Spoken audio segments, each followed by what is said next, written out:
Imagine being a worker and walking out your front door, not knowing if you would walk back through at the end of the day unharmed. In the late 1800s, steel workers were at risk of being injured or killed by moving machinery 24/7. All they had on was a hard hat, regular clothing, and possibly glasses if they were lucky.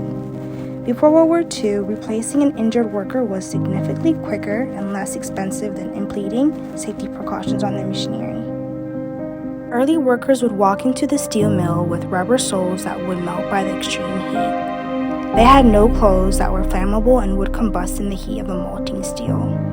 The workers' eyes would be blinded by the bright red radiation from the steel, but there was nothing they could do.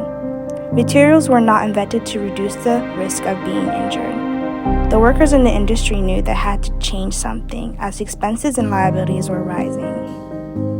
Not long after this, shoe awareness evolved due to the long, excruciating hours endured by the workers. Shoe attachments were invented out of wood to reduce the rubber on their shoes from melting. The floor they walked on was awfully hot, so these fake soles would reduce the heat from entering their shoes. The breaks in the wood allowed for easy mobility. Leather and steel straps that would protect the toe area also created a better way for safety. This was the early invention of the steel toe boots. One would wake up, put on a polo shirt, khakis, a hat, and set off to the mill. As the workday started, the heat would influence them to take off their shirts to possibly cool off. If the workers were lucky, they would walk out with their clothing in one piece. Greens were invented around the 1940s as a representation of the hard work of the steel industry. This thick green material was used to not only protect the workers from the molten steel, but also be able to see each other in the mill. They would write their last names on the chest to ensure the identity of the person. Flying sparks and the bright radiating steel were affecting the workers' eyes. Molter's goggles were metal wired frames with different colored tinted glass to protect the eyes.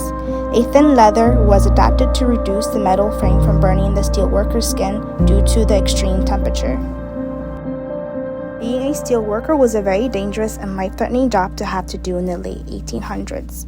Crew members were getting injured or dying every day.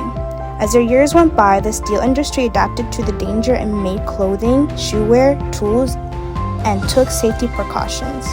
Members knew their job was dangerous, but what could one do except attempt to be safe in the most unsafe place?